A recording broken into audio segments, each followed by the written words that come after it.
Salve Legião X! Estamos de volta nesse ano de 2020. Sim, é claro que eu estava morrendo de saudade de vocês, da audiência imprescindível de vocês e principalmente nesses períodos obscuros da nossa existência, o Projeto X vem também servir como uma base de apoio para que sigamos aí, galera, as orientações estabelecidas pelo governo, a fim de evitar, estamos vivenciando um período intenso e bastante preocupante, né, com o avanço do coronavírus, não apenas em termos globais, mas, obviamente, falando da nossa realidade aqui no Brasil. E o Projeto X também vem oferecer a sua solidariedade, o seu apoio, para que as pessoas obedeçam aquilo que o governo vem estabelecendo como regras, como orientações, para que mantenhamos, né, para que a gente possa impedir o avanço desse mal, dessa doença, desse vírus que vem assolando aí, né, o mundo. Galera,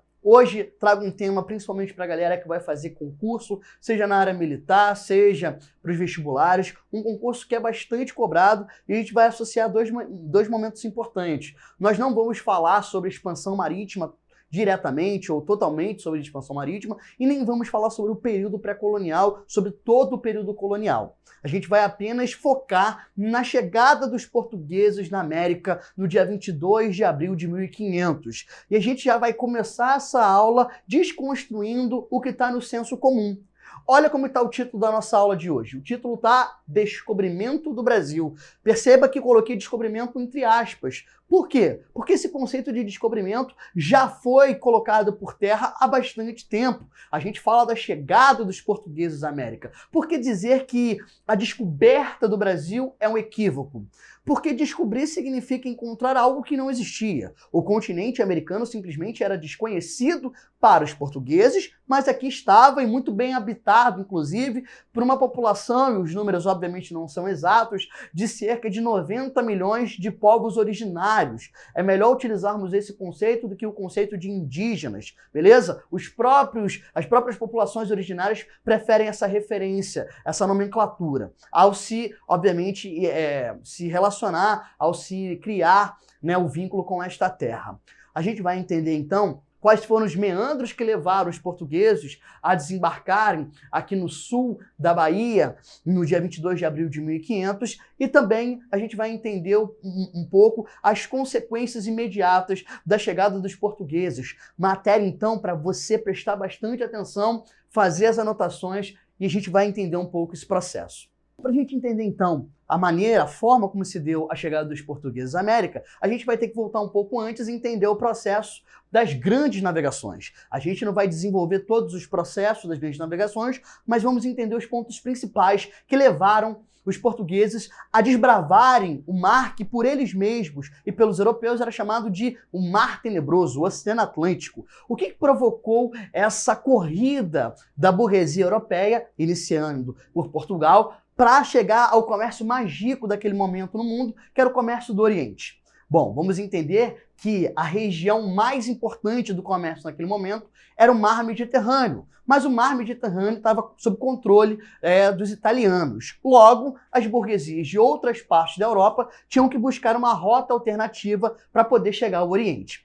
Vamos então entender os elementos básicos do processo das grandes navegações que acontece entre os séculos XV e o século XVI.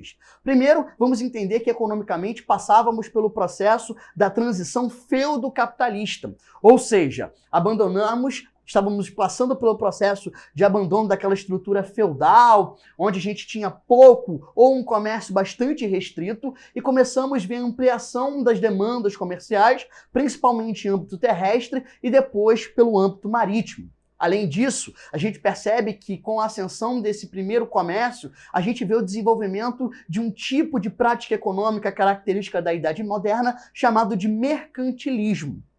Como o próprio conceito estabelece, mercantilismo significa práticas ou ideias ligadas ao mercado ou ao comércio. É nesse momento, ali na passagem da alta para a baixa Idade Média, que surge uma classe que vai se aproveitar do comércio e vai se desenvolver a partir do comércio, que era a burguesia. Para a burguesia, quanto mais comércio, quanto mais mercado, mais desenvolvimento, mais lucro. E o lucro ele vai ser medido nesse momento com o acúmulo primitivo de capital. A geografia gosta muito de chamar o capitalismo comercial, né, de capitalismo primitivo. Ou seja, as primeiras práticas capitalistas ligadas ali ao desenvolvimento do comércio, ao desenvolvimento das atividades ligadas à ampliação do comércio. Por outro lado, a gente também precisa ver as grandes navegações ou a expansão marítima pelo viés também religioso. Sabemos que o século XIV é o século da crise do feudalismo, de toda essa estrutura do sistema feudal. E a própria instituição católica, a instituição mais poderosa da Idade Média, também passava por crise nesse momento. Crise essa provocada tanto pelos grandes problemas que vai passar a Europa nesse momento. Temos a Grande Fome, temos a Peste Negra e as guerras que vão assolar o continente europeu no final do século XIV. Vamos lembrar que desde o século XIII, com o insucesso, com o fracasso das cruzadas, a Igreja Católica já era bastante contestada. A gente percebe que o século XIV intensifica essa crítica e a crise da própria Igreja. A gente percebe, então, que a Igreja Católica vai traçar como diretriz do seu desenvolvimento a expansão da fé católica para áreas onde o catolicismo ainda não estava presente. Inclusive, é bom pontuar isso. Muitos dos navegadores europeus que vão conseguir financiamento das monarquias europeias só conseguirão mediante a promessa de que levariam não apenas riquezas ou bens materiais às monarquias europeias, bem como também o avanço e a expansão da fé católica para outras partes. Exemplo clássico disso é a própria expedição de 1492 de Cristóvão Colombo. Antes de ter a aprovação da sua viagem derradeira ao continente americano, que o levará ao continente americano, outras 3 vezes Colombo pediu aos reis católicos e Fernando e Isabel recursos para financiar uma expedição, que foi negado. Em 1492, com a vitória espanhola sobre os mouros na região de Granada, como sucesso da aventura, né, militar espanhola, católica, os reis católicos financiam a viagem. Então é preciso sempre colocar dentro do escopo econômico a questão religiosa, servindo não apenas como base de sustentação, porque vamos lembrar, o Mar Tenebroso era um mar, na visão dos europeus, infestado de coisas malignas e ruins. Por isso era necessário um suporte psicológico, e a religião servia esse propósito desse suporte psicológico que alimentava a aventura desses europeus que vão avançar sobre áreas até então que não foram navegadas. Beleza? A gente pode, então, pontuar primeiro um fator fundamental. Que país inicia a expansão marítima? Portugal. E por que Portugal foi o país a iniciar o processo da expansão marítima? Rapidamente vamos elencar os fatores do chamado pioneirismo português. Um fator fundamental, Portugal foi o primeiro país da Europa a se formar ainda no século XIV, no processo conhecido como a Revolução de Avis.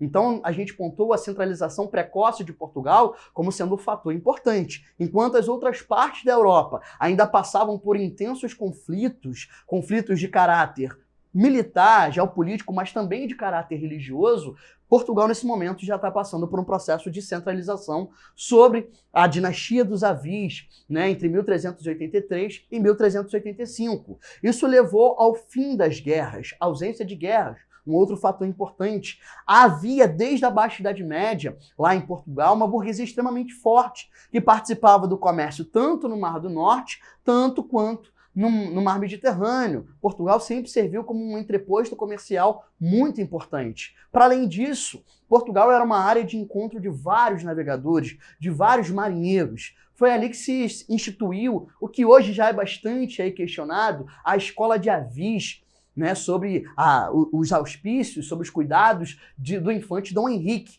Ali foram desenvolvidas tecnologias náuticas que vão ser fundamentais para promover a expansão marítima. Bússola, astrolábio, caravelas foram aperfeiçoados nesse momento. E é claro, Portugal está na Península Ibérica, posição geográfica favorável, voltada para o Oceano Atlântico. Diante disso, com todos esses fatores concomitantes, Portugal inaugura a expansão marítima. Está aqui estabelecido como se deu esse processo cronológico, e a gente só precisa pontuar isso para entender o que levou em 1500 a chegada de Pedro Álvares aqui.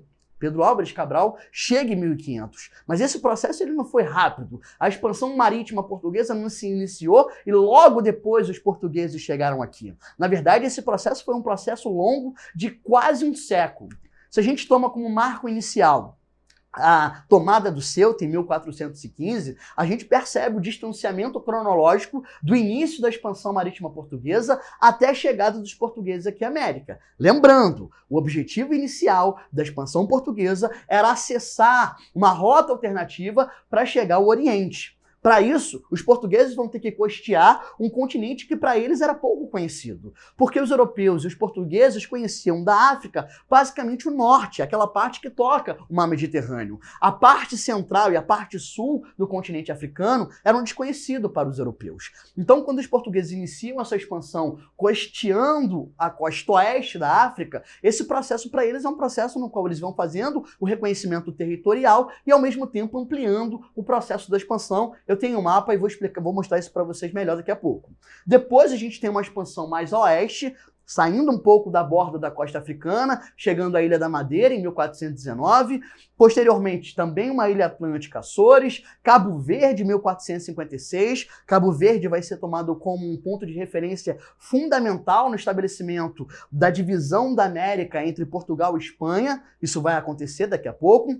Cabo das Tormentas é considerado uma viagem fundamental para o sucesso da navegação portuguesa rumo ao Oriente, rumo às especiarias que eram extremamente valorizadas. Lembrando que esse é o principal fundamento da expansão marítima, a busca pelas especiarias orientais. O Cabo das Tormentas, que foi ultrapassado, recebeu esse nome por ser uma área de difícil navegação, e somente em 1488, Bartolomeu Dias, misturando um pouco de sapiência náutica e também de sorte, consegue ali passar essa área de difícil acesso. E 10 anos depois, somente, que Vasco da Gama consegue concluir a viagem. Cara, de 1415 até 1498. Só em 1498, a viagem de Vasco da Gama consegue concluir com sucesso a expedição marítima portuguesa de acessar o Oriente. Ele chega a Calicut, beleza?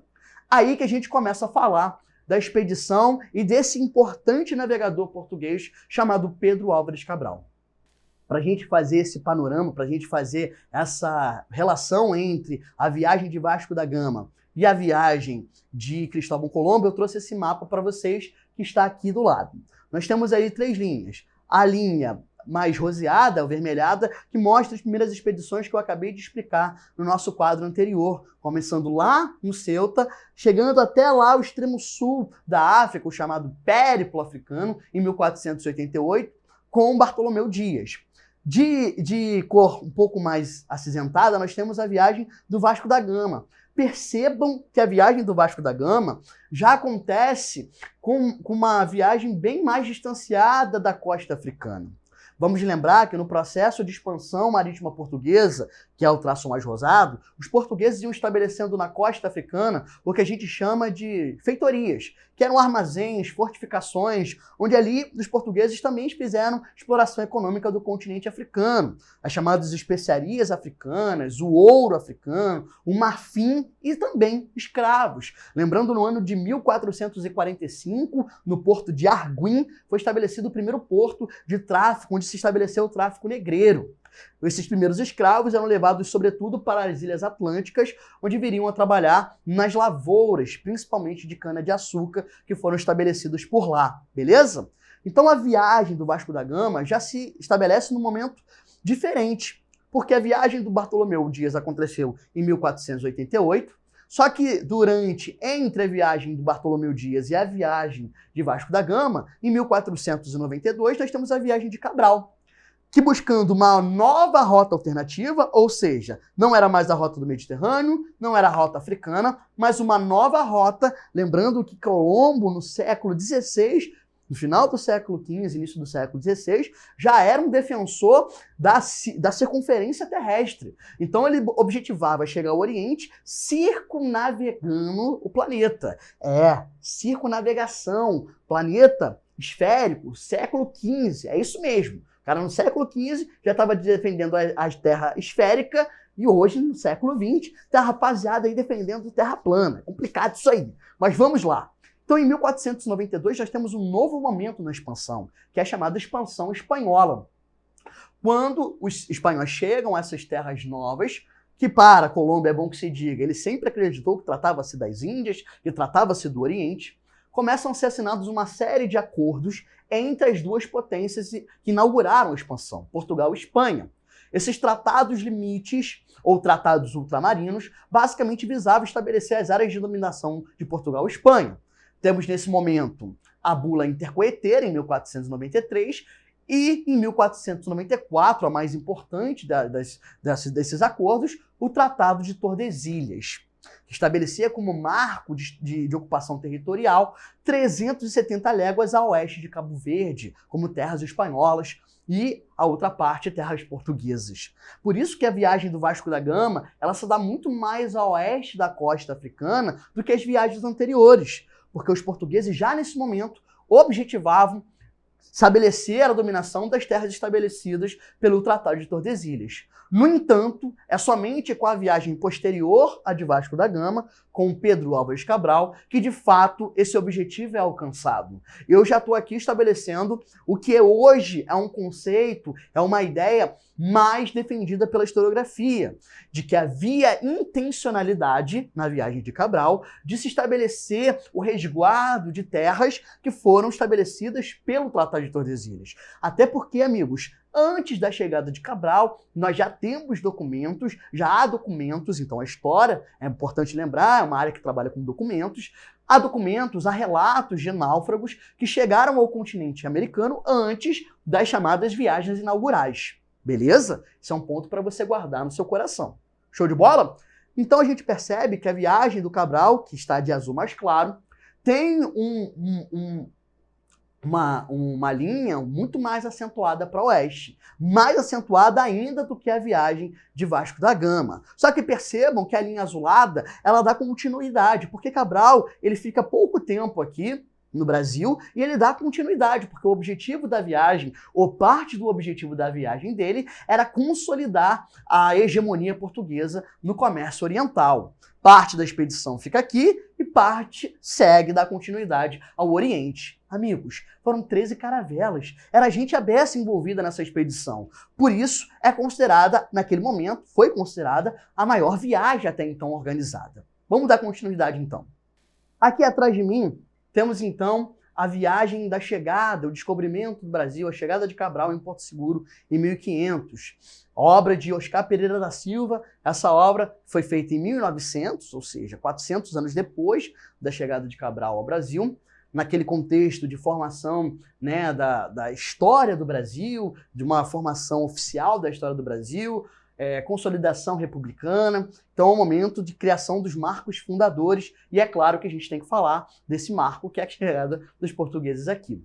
Então essa imagem que já foi cobrada bastante, em vestibular principalmente, retrata esse primeiro estranhamento da chegada da expedição do Cabral e o contato com as populações originárias. Vou dar uma chegada para o lado para você poder dar uma olhadinha e poder fazer a análise. É claro que tudo isso parte um pouco do imaginário de Oscar Pereira da Silva ao tentar recriar esse primeiro contato entre os portugueses, os europeus e as populações que viviam aqui. Qual é o marco, né, de chegada dos portugueses aqui na América? O marco seria a vista do Monte Pascoal. Esse é estabelecido como um marco onde os portugueses concluíram que tratava-se, né, de um novo lugar, de uma nova terra. Gritava o navegador, os marinheiros portugueses, de terra à vista, terra à vista. E é interessante porque não faziam realmente nenhuma noção do tamanho da extensão territorial e a expedição que fica aqui, que, dando continuidade à tentativa de compreensão desse novo espaço, inicialmente os portugueses acreditavam que o Brasil, sim, esse país de dimensões continentais, era uma ilha. Então, inicialmente, o Brasil foi chamado de Ilha de Vera Cruz. Posteriormente, com as primeiras expedições de reconhecimento, Gaspar Coelho, Gaspar Lemos, Gonçalo Coelho, percebeu-se que o território era muito maior. Aí, durante um tempo, foi chamado de Terra de Santa Cruz. A partir de 1502, 1503, com a exploração da primeira matéria-prima extraída do território da América, o extrativismo do pau-brasil, cada vez mais a referência à terra do Brasil, fazendo referência à terra do pau-brasil, matéria-prima que vai ser bastante valorizada lá na Europa, principalmente para o tingimento de roupas. Então essa imagem que eu trouxe é apenas para vocês identificarem como é que teria sido essa primeira relação. Como é que se deu essa aproximação entre os portugueses e os europeus? É claro que foi uma relação de povos que tinham idiomas, culturas completamente diferentes. Não à toa, a primeira forma de aproximação, você já estudou isso inúmeras vezes, se deu através do escambo, né? A troca de presentes, ou a troca de presentes pelo trabalho do índio. O índio fazia a retirada do pau-brasil, em troca o português oferecia pedaços de pano, oferecia pedaços de espelho, aquilo que na literatura portuguesa é chamado de quinquilharias, beleza? Para ficar mais claro ainda, trouxe para vocês um documento que não apenas no vestibular é cobrado, mas também em concurso militar, um trecho da Carta de Caminha. Vamos falar, peraí, quem é Caminha? Pero Vaz de Caminha é o cara que fazia a contabilidade dos navios de Cabral, e o escrivão, que vai fazer basicamente a primeira descrição do Brasil. Ou seja, ele vai ser o cara imbuído da responsabilidade de enviar ao rei de Portugal as notícias, as informações sobre esta terra, sobre o Brasil. Então, no documento fica claro qual era a intenção econômica dos portugueses, dos europeus de forma geral, e o próprio Pero Vaz de Caminha vai concluir que a ausência de um determinado produto leva, então, a uma missão ainda mais importante por parte dos europeus com relação a essa população que habitava o continente da América. Vamos ler juntos para que você consiga identificar junto comigo quais são os elementos fundamentais desse trecho da Carta do Caminha, que é uma carta longuíssima, e se você quiser ler na íntegra, tem aí na internet, rapidamente vocês encontram. De ponta a ponta é tudo praia palma, muito chã e muito formosa. Pelo sertão nos pareceu vista do mar muito grande, porque a estender os olhos não podíamos ver senão terra, com arvoredos que nos parecia muito longa. Nela, até agora, não pudemos saber que haja ouro, nem prata, nem coisa alguma de metal ou ferro, nem lo vimos. Porém, a terra em si é de muito bons ares. Porém, o melhor fruto que dela se pode retirar, me parece que será salvar esta gente. Se a gente volta lá no primeiro slide, vocês vão lembrar que nós estávamos no período da transição feudo-capitalista, práticas mercantilistas, o metalismo, o acúmulo de metais preciosos. É importante salientar, uma prática que está diretamente associada ao mercantilismo é o metalismo, porque os metais, ouro, prata, eram utilizados como uma moeda de troca entre produtos. Só que a Europa medieval e início da Idade Moderna estava carente de metais preciosos, que foram todos explorados durante a Antiguidade e no início da Idade Média. Logo, para se garantir a continuidade do comércio, era necessário a manutenção de grandes quantidades de metais preciosos. Por isso que, claro, para além da exploração econômica das especiarias, dos condimentos, das ervas medicinais, a busca por metais preciosos era uma obsessão por parte dos europeus. Isso fica latente na Carta do Pero Vaz de Caminha.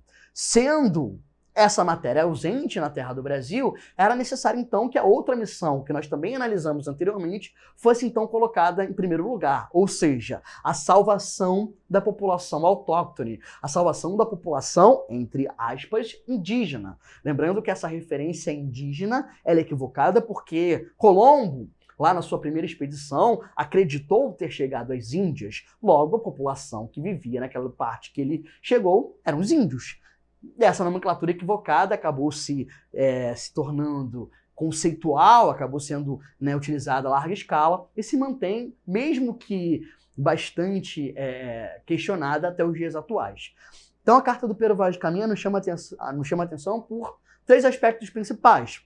Ele fala das riquezas naturais, ele chama atenção para a ausência dos metais preciosos e ele chama atenção também para a missão religiosa, para a expansão da fé católica. Os índios serão vistos aos olhos da Igreja Católica, diferente dos africanos, que eram considerados seres sem almas, os indígenas vão ser considerados tábulas rasas, indivíduos puros, que estavam carentes apenas de receber a palavra de Deus.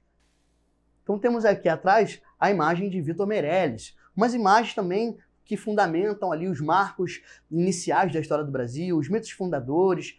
Essa missa que foi rezada pelo frade Dom Henrique de Coimbra, no dia 26 de abril de 1500. Então, o primeiro passo dos europeus ao chegarem em uma nova terra é sacralizar, tornar aquela terra santa. Então, rezar a primeira missa é tornar aquele solo sagrado, cristão. É parte da conquista europeia do Novo Mundo, é justamente estabelecer o catolicismo como a religião principal, como a base espiritual. E esse quadro do Vitor Meirelles nos chama a atenção por vários aspectos, né? Primeiro, a centralidade da cruz, né? Os homens europeus de branco, numa posição de superioridade, no plano terreno mais elevado, enquanto os indígenas mais distanciados olham ao mesmo tempo assustados, espantados, mas com um olhar de querer saber mais, de uma certa proximidade. É um distanciamento, mas é um distanciamento que deseja se conhecer. Então, aquele espanto, mas, ao mesmo tempo, a curiosidade. Como se aquele discurso do Pero Vaz de Caminha fizesse sentido para os indígenas. Ou seja, os indígenas realmente desejavam conhecer e queriam saber o que estava acontecendo. A primeira missa, então, estabelece essa missão religiosa católica juntamente com essa posição de inferioridade, submissão por parte dos indígenas. Essa também é uma questão que a gente pode questionar bastante. Por mais que rolasse essa relação de escambo e de proximidade, muitas tribos das populações originárias reagiram negativamente à chegada dos europeus e reagiram vendo nesses europeus um inimigo. E isso, inclusive, se manteve durante todo o período, não apenas pré-colonial, mas ao longo de toda a colonização. Povos que se estabeleceram contrários à presença desses invasores. É bom que hoje, inclusive, existe uma historiografia que trata o descobrimento não como descoberta, mas sim como invasão europeia a um novo mundo, a América. Beleza? Vamos agora, para fechar, entender, para ver se ficou bem claro, quais foram os objetivos da missão do Cabral e, de fato, o que aconteceu a partir da viagem do Cabral nesse momento inicial da história do Brasil. Vamos então ao momento do nosso resumo. Me senti muito agora no canal Futura, Telecurso 2000. Vamos agora fazer um Recordar e Viver. O que foi trabalhado até então? Vamos lá, galera. Os objetivos da expedição do Cabral, então, eu coloquei aqui algumas coisas que já falei, é só para a gente reiterar, massificar, para não esquecer. Retomar o controle português sobre as Índias após Vasco da Gama, ou seja, garantir o monopólio dessa rota recém-estabelecida, recém-explorada. Ao mesmo tempo, reconhecer o território estabelecido já no Tratado de Tordesilhas, de 1494. Mais uma vez, né, o Tratado de Tordesilhas foi assinado 6 anos antes da chegada dos portugueses aqui. Então isso é muito interessante. Os portugueses, depois do Tratado de Tordesilhas, buscam a todo custo resguardar, salvaguardar esses territórios como sendo territórios seus. Controle da navegação no eixo Atlântico Sul, coisa que Portugal, principalmente a partir do século XVII e XVIII, vai se colocar bastante em disputa com relação aos espanhóis, principalmente numa região importante do extremo sul da América, que é a região da Bacia Platina, o Rio da Prata, vai ser uma área intensamente disputada. A busca pelos metais preciosos, identificar a presença de ouro nesse novo território. Percebemos que já o Pero Vaz de Caminha relata a inexistência no litoral, mas sabemos que lá no século XVIII, os colonos e principalmente os bandeirantes vão encontrar grandes quantidades de ouro no interior do Brasil, em Minas Gerais. E, é claro, manter o projeto católico e expansão da fé católica. Lembrando que a Igreja Católica atua de forma bastante veemente para evitar que novas religiões chegassem ao continente americano.